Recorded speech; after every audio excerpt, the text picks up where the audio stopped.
Good morning, friends. David Wright here, and I am your host of the Disruptive Innovators Champions of Digital Business podcast. And I'm excited today to be joined by a Disruptive Innovators veteran.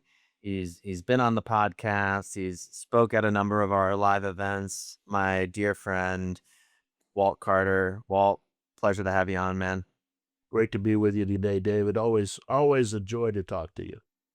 Yeah, man. I know we were recounting before the episode how when you've spoke at my events, when you shared your experience on the podcast, and I've actually had people who have been at the events and stuff like that come up to me and be like, you know what, that stuff that Walt talked about, I actually have started using it. And, I was actually talking to you about how, again, some of the stuff that we'll talk about later, I've been implementing that. So anyway, it's just a, pleasure to have you on again, my friend. And so just to start out, right, to level set, and any of our listeners who would like to, we have an episode with Walt. I forget, exactly what episode it was, maybe like 30 episodes ago. So look in the like 60s and 70s, you can find Walt's original episode. But for those of our listeners, Walt, who aren't familiar with you or your experience, maybe you could just share a little bit about yourself, how you started out, what you're up to now, just to kind of level set, and we'll go Yeah, from there. happy to just do a real quick intro. As you know, David, I've been in IT teams, for big national mortgage companies, and also marketing teams. I'm a little bit of a unicorn that way. I've been blessed to be able to lead both the CIO function and the CMO function at three different companies, and spent about 17 years in those C-level roles. And then just undergrad, I'm a physicist with a master's in administration and an honorary doctorate in digitalization and digital transformation, believe it or not. And then I've written a couple of books. Did one about 4 years ago on change leadership. And really the idea of this current book and that one was I've learned a lot that I had to learn the hard way. It didn't come to me in the traditional training that's offered for project leadership or change management. I I built my own toolbox basically, and then went and found the right tools, and that's what we're doing in the new book as well. I've also gotten into this world of fractional consulting, and helping companies with, short burst of hours to come in and do strategic work and really just kind of apply some of these principles that I've learned with companies. I'm working with some really cool companies, big national healthcare company that is multi-billion dollars in many states providing home-based nursing. We've got, another client that is a college that is having, some transformational errors and changes that are going on, and then, got a streaming entertainment network that, has gotten me into the entertainment business. And I'm kind of jazzed about that more than just about anything else I'm working on, to be honest with you. So that's kind of the short, down and dirty, but, I've had a great life. I'm continuing to have a great life. And for those of you that are interested, I'm married for 36 years, almost 37, to beautiful Eileen Politi. I have four handsome and talented children that are all successfully adulting now, which is awesome. And I've got two grandsons. Oh, I I don't think I shared with you or probably our listeners, but I'm actually having number 3 February 5th. So, Congratulations. thank you. Yeah, I'm excited. Working on a new house here in Williamsburg. I mean, I'm very grateful. But anyway, back to you, my friend. The I imagine the CMO, CIO background is helping you in this new streaming venture too, right? I mean, because there's a lot of uh, there's a lot of nuance to that whole world. Like, it's very easy to take losses and how you make it profitable. Like, I started kind of dipping my toe into the water and learning a little bit about that industry. Like, I was double clicking into like Pluto and some of the other like ones that aren't like not the Hulu's, Netflix's, and but some of those other ones and like how they make it work. It's very, very interesting. But uh but It is. anyway, And then there's a lot going on in that space right now. One, I was told last week that, Walt, there's like a billion companies out there like yours trying to get into streaming. I'm like, yep, I agree with that. No argument here. The question is who differentiates the best, right? mhm. And at the same time this week, we've got Netflix, with, a self-inflicted injury, that's just bailing customers and canceled subscriptions. So it feels like the right time to be entering that marketplace, in a way, right? You also see, so many, frustrated folks on the sidelines right now that are great content creators, but can't get a foot in the door. So, Mm, one of the things we're trying to do at Thirst Network is really try to bring, some of that in, and at the same time, I think you'll appreciate this, especially as a dad. We want to make entertainment that's safe for the family, and we really want to raise the bar on the standard of quality of what the storytelling is. So we've got some really interesting talent that is part of the portfolio. Very well led by former WSB personality, big radio station here in Atlanta. Monica Matthews is the CEO and the visionary. So like I said, I'm learning a lot, and the marketing background's definitely helping me. It's definitely right. big part of the value that I'm bringing to the organization is being able to think through. Okay, so we got to go get some subscribers. How do we do that? Right? What does that look like? Right? So again, just having some fun there. And I'm not locked into, a path where all I get to solve is mortgage problems. And, I got out of that first company successfully as a CIO, CMO of a mortgage company, but immediately got hired by another company to be the CIO and CMO of a mortgage company. Right. And then, Right. we sold that company, exited very successfully. And then a few months later, here I am, back in another mortgage company, right? And and I spent most of my career in logistics and Right. and supply chain, right? Big airlines. I spent a lot of time in the big airlines, right? I'm ex Air Force, right? I spent a lot of time, running, a lot of missions in the largest flying squadron in Strategic Air Command. So that combination of backgrounds you would think would have made me much more compelling in some other areas besides mortgage. But here's what happens in America, right? Once you get into a vein, people kinda lock you into that vein and say, "Oh, that's all you can do. You're the mortgage guy, Right. Walt. Suck it up and live it," right? Which Mhm. I did, and by the way, it was very good to me.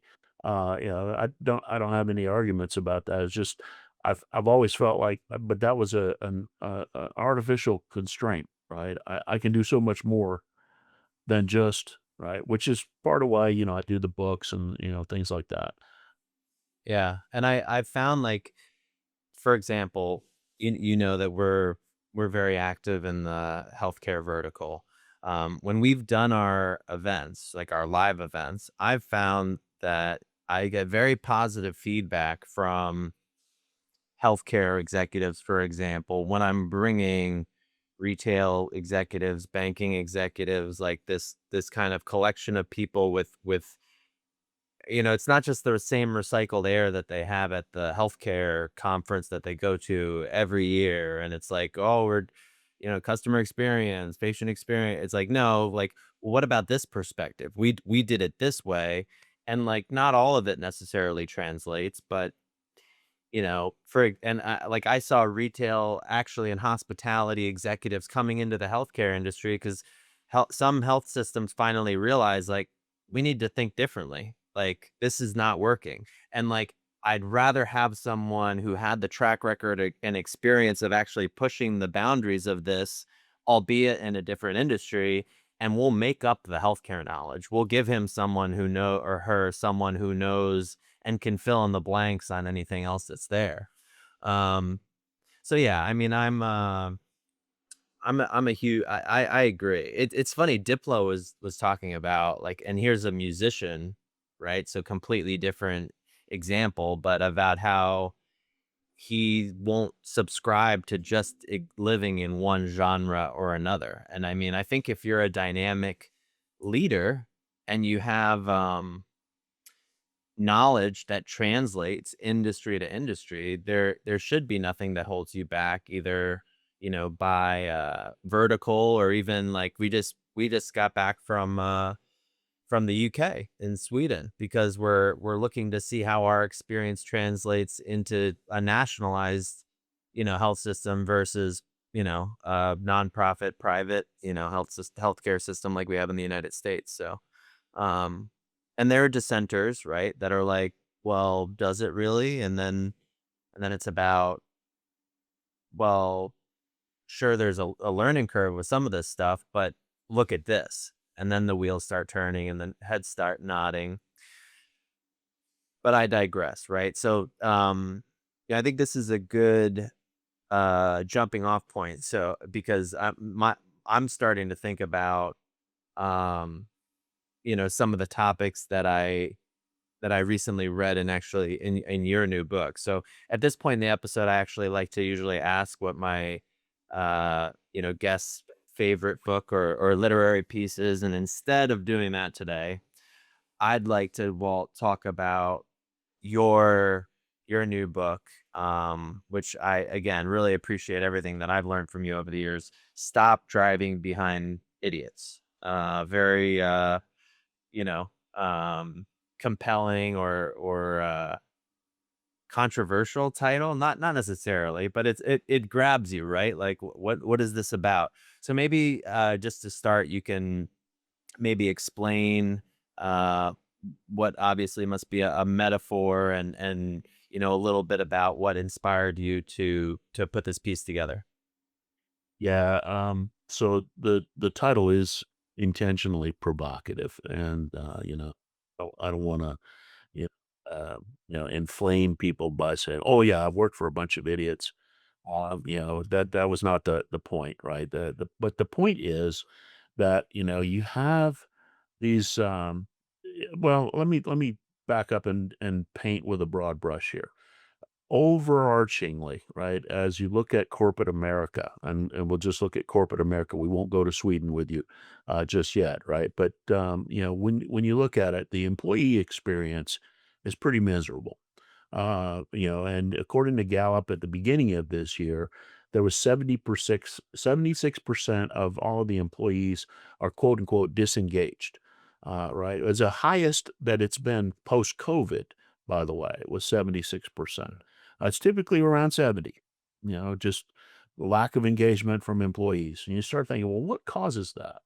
And then in your world and my world, right, disruptive innovation, if you look at the statistics of, project success or change success out there, the overwhelming number that keeps coming up is 70%, 70% failure rate for your big transformation, 70% failure rate on your traditional projects, frankly. Right. Anything that is big and hairy and hard to pull off, we don't do a very good job. But now you go to the CIO conferences or the CMO conferences. So, if you're in my shoes, you get to go to both. But what happens is you get up and you see all these guys go across stage, and they go, "Oh, yeah, my project went flawlessly from beginning to end, and we implemented it, and we dropped 124 million to the EBITDA in the first year, and it was amazing, right?" And so one success after another, after another, after another, and then you're going, but where's all this failure that the statisticians, the McKinseys and the Bains and the Boston Consulting Groups are all out there telling me, I, if I take on one of these, I'm gonna probably fail, right? The odds are not in my favor, as they say on TV, right? So I'm going, okay, um, what causes that, right? And in the first book, We Can't Stay Here, I was really looking at what are the tools that we're just missing. We don't seem to understand how to do big change, big transformations. What are the tools? And I found tools in that book, and I presented them, kind of in a conversational manner. And said, look, there's some great tools out there, but if you use the organizational change management body of knowledge to do your change, you're probably doomed. You'll be in the 70%, not in the 30% that gets it across the line. If you're in the 30% that gets it across the line, most of the time what you've got is an acceptable level of failure that we could call a win. Right. We didn't get it all done, but we declared victory on it and we slammed it in, right? When you try to run your projects using the Project Management Institute's body of knowledge, you're probably doomed to be in the 70%, not in the 30%. And the reason I say that is because both of those bodies of knowledge completely avoid culture, tribal behavior, how humans actually work or don't work together, right? Um, Either one of those, any of that is contemplated. They assume a fungible human that is, a cookie cutter that you can just manage across, any project or any change effort. And as you know, and I know after, living in the world of reality for just a few minutes, that's actually not true. The only critter on this planet that's squirrelier than a squirrel is a human. And you have no idea which human's gonna react which way on any given moment, right? You had no idea what happened at breakfast this morning and how my daughter threw up on me, right? I had to change clothes right before I got in the car, blah, blah, blah, blah, right? You have no idea, right? But by the way, here locally in Atlanta, Chick-fil-A does a remarkable job of training this, right? They have, orientation videos where they literally show you people walking in and out of the restaurant going, "You have no idea what's going on with this person." Right? That's why it's so important at Chick-fil-A, we treat everybody right. We treat everybody nice. We're welcoming, we're engaging, we're not, aloof. We wanna be a warm, safe place where the food is also good, right? And, I'm like, "Man, this is awesome." There's some tremendous capabilities that humans have, but it requires one thing that we do not provide well in corporate America, and that's leadership. And that's essentially what the book's about. Stop driving behind the idiots is really about how do you get an organization of people to really work together in a way that helps you accomplish the goals culturally? How do you keep your culture from eating your strategy for breakfast, as they say? And the answer is you got to systematize leadership and you got to push the visioning function all the way down to the lowest level leader in the organization. Well, two things. One, I had this idea, how Chick-fil-A is closed on Sundays? If they did like some sort of nationwide like truck or stand where it was called Side Chick, and it was like every Sunday they would just post up and sell chicken sandwiches to all the people who couldn't get their Chick-fil-A on Sundays. I don't know. Granted it's only one day. I don't know if it would work, but I digress. But I love Chick-fil-A. I love the ethos. And it's funny, Wall, and timely because I've been, I have my media brand and I have Disruptive Innovations, our consulting arm.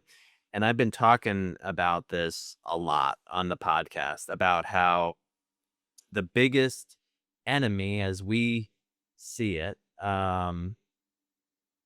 to innovation within enterprise organizations is culture. And namely like a culture of fear, right? So because if I have leadership that perpetrates we need this done yesterday, why isn't this done yet? People are afraid to make a mistake.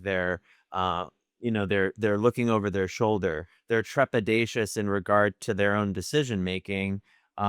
They're running down the hall to check with Susie. It goes up one ladder, down one ladder, up one ladder, down another ladder. The organization's not flat. I mean, it's just like you cannot innovate in that environment, right? And even if I try to your point, implement a solution in excellence, if I'm not addressing the root problem, it's doomed for failure. It's in that 70% bucket. As IT digital leaders, we've heard those statistics for years, and it's no surprise that you started the episode, and it's actually something that I'm gonna use this now. When you talk about the lack of employee engagement, right? At 76%, or people that are dissatisfied or disengaged, and the failure rate is at a very, similar percentage. The secret sauce for us, like, when we really started, seeing our projects go from, like, we're just a technology integrator that implements these advises on and implements these solutions, was when we started getting into the minds and hearts of the people that we were working with, right? Mhm. Where we took the time, and the tricky part about it, for me, is that it's often a grassroots effort.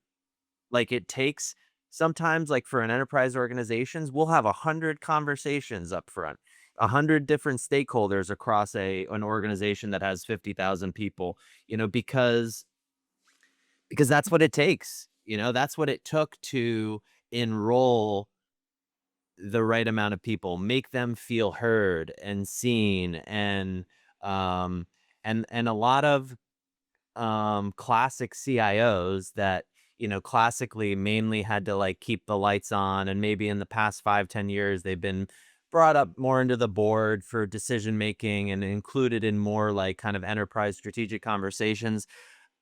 My experience is that a lot of them lacked the emotional intelligence in order to lead in the way that we need to lead, and innovating in the type of way we need to innovate now. It's requiring a different level of connectedness, and um personally, I had to go through a lot of work on myself in Ugh. order to connect with humans the way that I need to connect in order to be effective in this day and age as an IT and digital leader. Yeah, and that's perfectly aligned with my experience and even my co-author John Vineyard. I mean, both of us had been through a lot of self-awareness experiences, right? How do you know who you are as a leader? How do you know how you're coming across really? I mean, I've screwed this up so many times. Right. I thought I was saying everything's going to be wonderful. And what they heard was, all vacations are canceled until morale improves. Right. And I'm like, that's not what I said. Oh, yeah, that's what they heard, sir. I'm like, okay, well, then let's fix that. Right. How do we fix it? And the only way to fix that, by the way, is doing what you just described, which is I gotta have a lot of one-on-ones. I gotta have a lot of small focus groups. I gotta have a lot of really candid conversations where people know that I'm vulnerable and I don't know everything, and I really wanna know what they're thinking, right? I Yeah. really wanna understand, and I have said, really from the beginning of my career, leadership is not a mindset, it's a heart set. You gotta Mm, have your heart right before you get your mind right. And my father-in-law, who's the greatest leader I've ever worked for, by the way, he says, "You have to love them and then lead them. And if you mm, can't love them, you shouldn't be leading them." And I thought, man, that is a powerful statement, especially for a guy in the nuclear missile business. It's a very powerful statement. But he's also responsible for the biggest and most successful operational transformation I've ever been a part of, and that was before I started dating his daughter. Right, just amazing leader. And one of the things that I've also learned from him is loving them is really difficult sometimes, right? Because people don't always make it easy for you to even like them, right? So consequently, you gotta go through that work. I've said over the years, the devil's in the details. And I've heard that all my life. Well, the angel can be too if you're brave enough to take yourself down in there where the devil's right. at. Got to go face the devil in the detail level. And without those conversations, by the way, you never find out what reality is. I'm gonna do a little bit of a sidebar here with you, David, if you don't mind. I had an epiphany not too long ago. You know how sometimes you're reading and you see a word that you've known all your life and but you see it differently that day, right? I had that happen not too long ago. The word was observant, Mm, observant, and I was like, wait a second. What does it mean to be a servant of the ob? How does that work, right? I'm like, what is mm, right? Obvious, right? Obstruct. If you don't want anybody to know what's obvious, you got to obstruct or obfuscate, right? There's all these ob words out there. I was like, man, this is cool. What does ob mean? Well, in the Latin, it means in front of or before you. It's right there, right? So if you're a servant of the ob, right, you're a realist. I'm going, look, I want to be as attached to reality as I can be. Right. Oh, by the way, what's the opposite of being observant? Well, here's Walt's answer: insane. Because if you're so disassociated from reality that you're a threat to yourself or to others, back when I was a little kid, we had these places that were safe for you if you were disassociated from reality, and we even called it a word that conveys safety. We said, we're going to put you in the asylum where mhm, it'll be safe for you, right? And if you're inside and you're still far, far away from reality, you're not a servant of the you're serving something else. Right? You're mm, serving your fantasies, you're serving delusions, you're serving lies, you're serving a lack of reality, and the further and further away you get, if you're a threat to the staff at the asylum, right, then you go into the special room with the padded walls, right? And if you start to really do harm to yourself even in there, they give you that special white jacket with the arms that tie in the back. So observant, insane, right, is the other end mm, of that spectrum, right? I'll also share with you just briefly that, one of the things that you see a lot is in that even in a flat organization, what you have is there's the executive level. This is where leadership gets done, and where the rubber meets the road down at the execution level, right? So you mhm, try to take out all that middle if you can, right? So that you shorten the communication gap between the two. This is where reality is, right? But right, this is where leadership is happening, right? And mhm, in our book, what we're really saying is no, if leadership is up here and only up here, you do not have anything but a unimind organization. Everybody down here is paralyzed and cannot lead effectively at their level because you've disenfranchised them from the vision aspect of leading, right? You've forced them to just be managers, reactors to what has happened. You're living in the past all the time. Up here, you're supposedly living in the future going, "What do we need that we don't have? What's the market doing? How are we gonna adjust to that?" All of the leading is a vision word. It has nothing to do with handling. Yes, sooner or later, you're gonna have to handle some stuff. But if you're taking the vision away from your lower level leaders, you've essentially paralyzed your organization. So back to innovation, right? Innovation comes from having leaders that are going, "Oh, I know how to solve some problems, and I'm empowered to solve some problems at my level." Right? I don't need to escalate everything all the way to the top of the organization in order to get it solved, right? Um, you know, but I do communicate all my problems so nobody's surprised, right? We know what the problems are and we're working on them, and we talk a lot about that in the book, right? You need to know, you need as a leader, you need to know I've got competent people down there working on the problem. I don't need to worry about it. They'll solve it. right, They're great. They're great right. people, right? And they're here to be great employees. They don't want to be disengaged and disenfranchised. They want to be all the way in on a mission that they feel good about. And so again, the leadership thing is more of a vision thing. We're going someplace we've never been before, and I want you guys to come with me. Come on, let's go, right? And let me Yeah, make it safe for you. Let me make right. it stable for you to get to that change. That's When I that's and I not to interrupt you, but I don't wanna lose this thought because I also love what you said about, not knowing, right? Like, or I'm probably misspeaking, but like basically what I heard was, and or what is true for me is that like the more that I've settled into the not knowing, like, and the more that I've said this before, but the older I get, the more that I learn, and the less I realize I know. And what I mean by that is just there's this vastness of knowledge, and I mean in a more like practical or specific sense, like in any given day or any given moment, I have no idea what Walt just experienced, right? If his, God forbid, like his mother just died, or he just got horrific news about his dog, or or it could be something simple, but like his levels are jacked up, right? Like, how am I leading to those individuals, right? How am I empathizing? How am I connecting? Let me just settle into the fact that, like, into the humility of not knowing. I use a tool that I learned from a guy named Dave Snowden, called the Kenneth framework. He's one of the sharpest, clearest thinkers I've ever encountered in my life. And he said, if everything was simple, then there's a best practice available already for that, and we've already solved that problem. And you just go grab the best practice and you run with it. But if it gets a little more complicated, right, it's not simple anymore.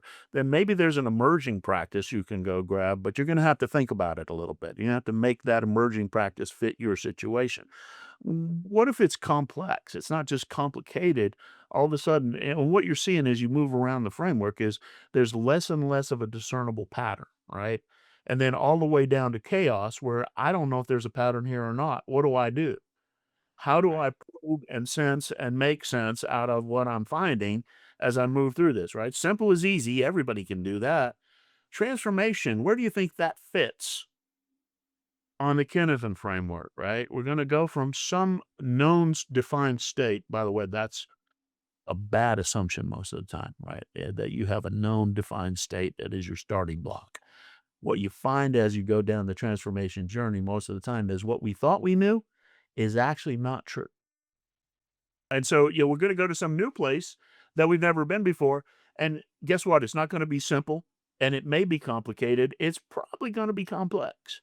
It may even be chaotic at some times. So as a leader, let's think about that before we start off on this journey and figure out, in those situations, who's going to decide what's going to be our decision protocol? How are we going to get through that challenge, right? Because it's inevitable. By the way, I love sharing this with my CFO friends because they all seem to think that I know to the penny what this transformation is going to cost.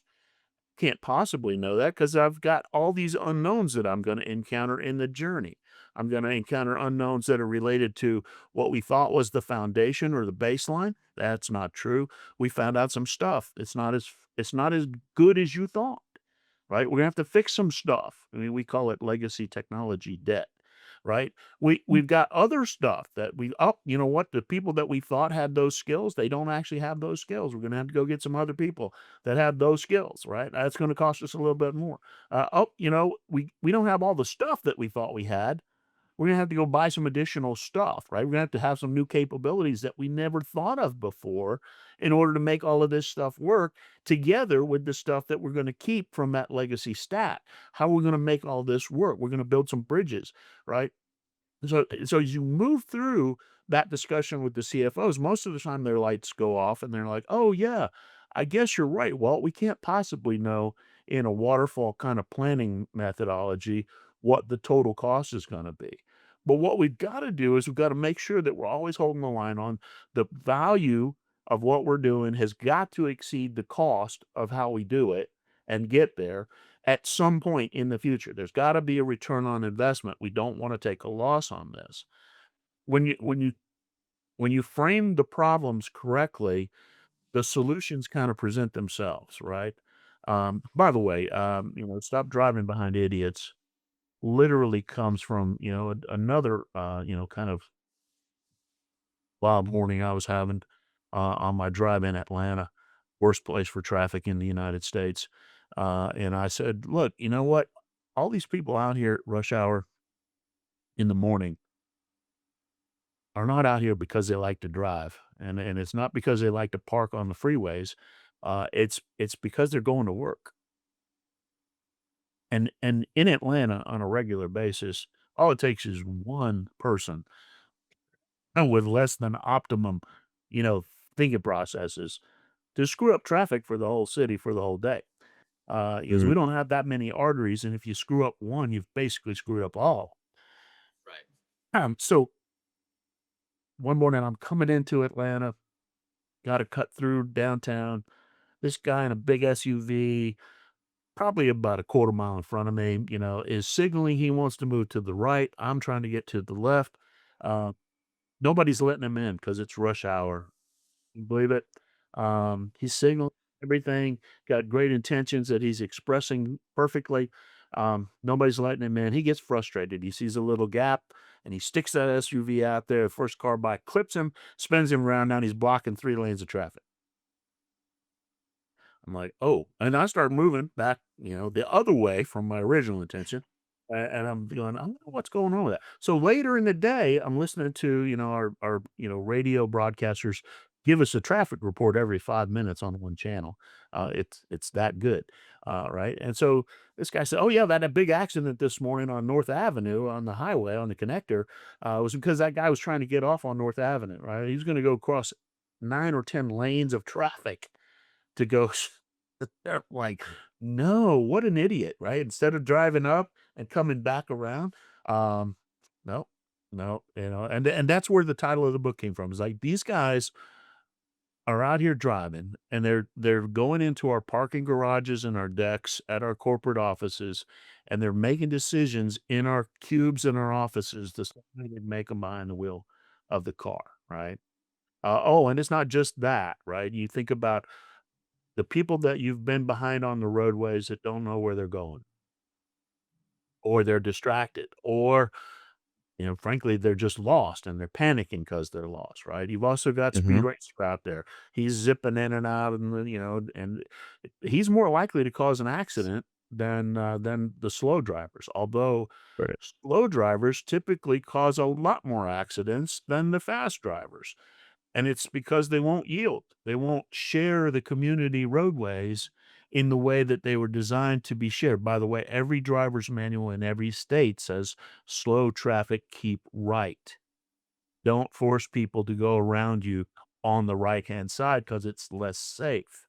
There's a reason for these rules of, the common, right? The rules of the commons, if you will, right? And so now let's extend that into the workplace, right? You've got people all over your workplace who are different kinds of drivers in the workplace, right? So you got some that are really risk averse, some that are really risk tolerant, some that are, really, really consciously aware of where they are and where they fit and what their role is and what they're doing. They got it. They know what they're doing. I call those people self-directed team players, right? They know what's going on and they're happy to be there and they're doing what they do.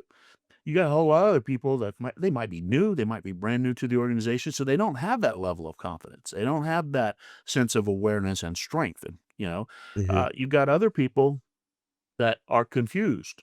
They just, I got a message from this boss and a message from this boss. They're in conflict. I don't really know what that means to me, right? And so there's this lack of clarity turns out to be one of the bigger issues that we run into in our projects and our transformations is it clear enough for people to get behind it and know with confidence? Again, keeping it safe, keeping it stable, right? The shape for the symbol of change is a triangle, a delta, and it's designed that way on purpose. One, it's because C was already taken, speed of light. But the delta is actually the most stable shape in all of geometry. Mm. Why would the change symbol be a stable shape, the most stable shape in all of geometry? Think about that sometime. Yeah.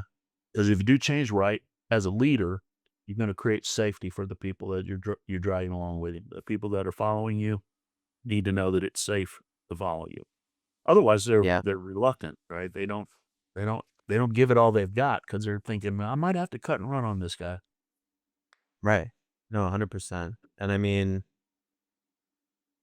my Excuse me. one question I'd have for you, because I encountered this, and like, with coaching from guys like yourself, Annie Lodato, Ron Glickman, like, I've had the privilege, Alistair Erskine, of learning from hundreds of CIOs over the years. What a gift, right? Like, I mean, when I say it out loud, I'm just like, wow. Um, most of which are friends now, and I mean, just like you and I. Such a gift, but such that I've got to use this stuff in my work, and there was a situation not too long ago where we had a leader who was over, and I mean, I started talking about this briefly before, probably thousands of people, give or take, in that org structure, or that part of the org structure. And I actually went to another CIO colleague about it. Um, Actually, the CIO of the organization, to be candid. And I was like, listen, I got this situation. Um, I don't know. I don't know what to do, because this is going to be a game stopper. And I had to go have a difficult conversation with that executive, right? And the way my CIO friend coached me was, he said, well, try to come up with a few things that they're doing really well, and then offer the feedback, and then wrap it. And, I I did that, and then I also talked to a few colleagues about it, and like got their support on the matter. And the I guess the way that this person was showing up started to become clear to them from the other, like, peers on their level in the organization, and it changed.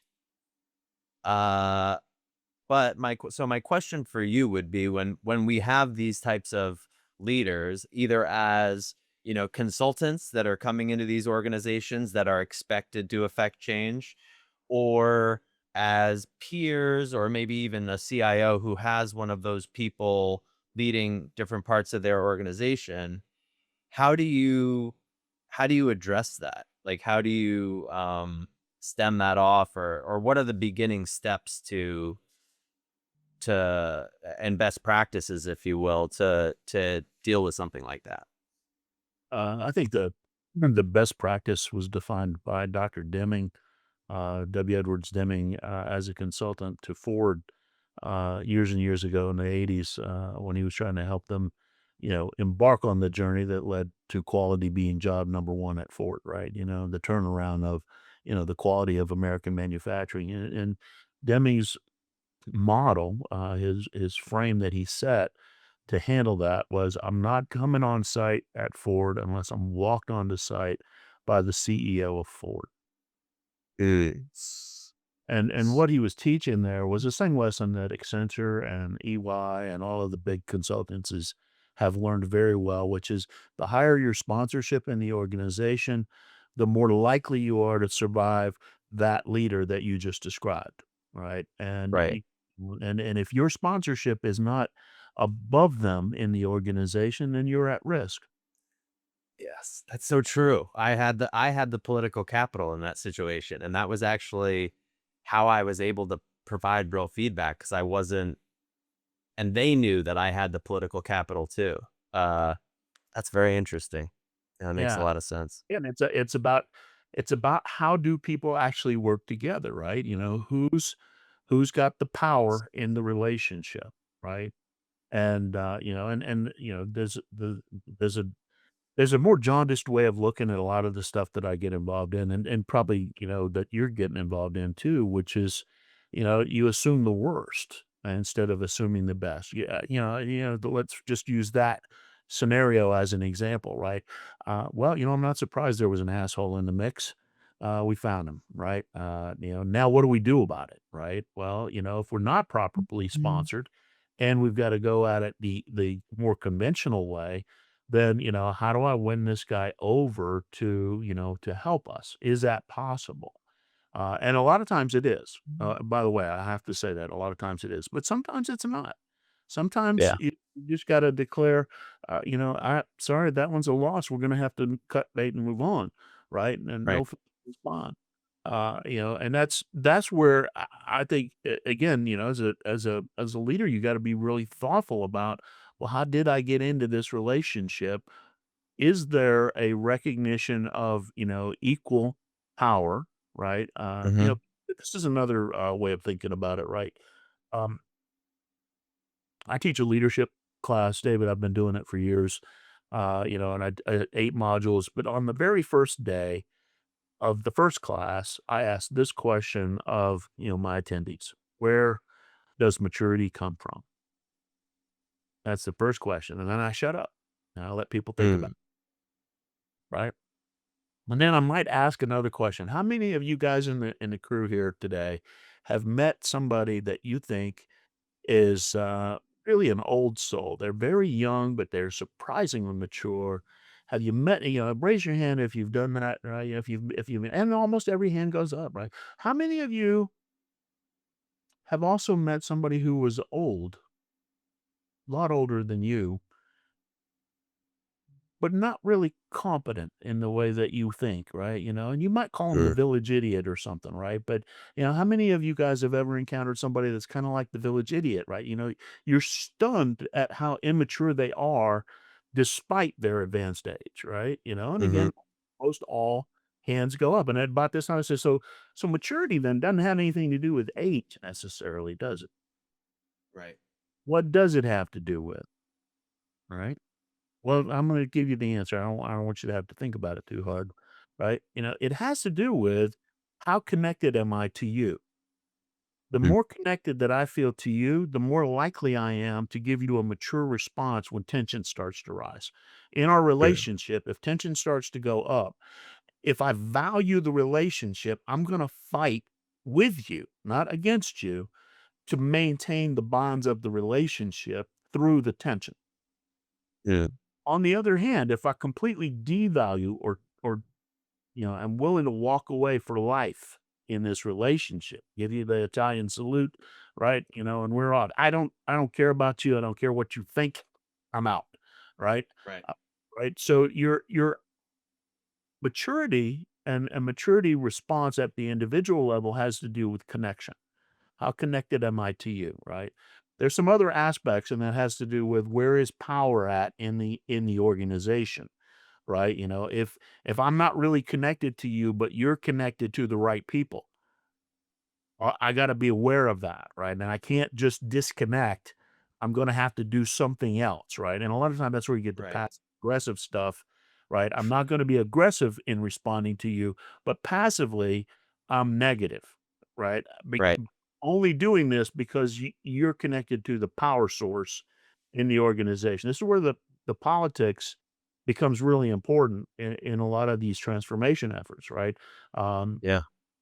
so like I said, if you start thinking about, okay, so I want, a highly collaborative, mature team working together to solve problems as fast as they come up and make sure that, we're getting all hands on deck to come up with the best outcomes possible in alignment with the mission, vision, values of our organization and the purpose of this transformation or this project, then I gotta be a leader that understands all of this stuff.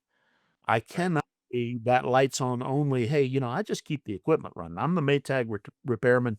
People only Right. call when stuff is broken," right? And I never talk to anybody in between, right?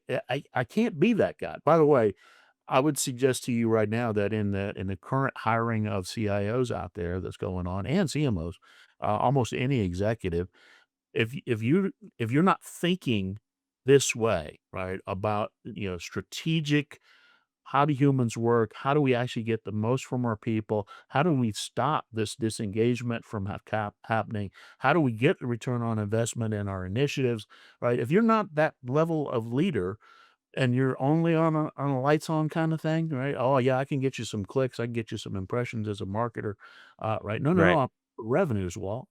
I'm actually looking for real dollars that we can spend, right? I don't care about clicks. Right? So if you're not thinking beyond the limited stuff, you're not gonna wind up in the role.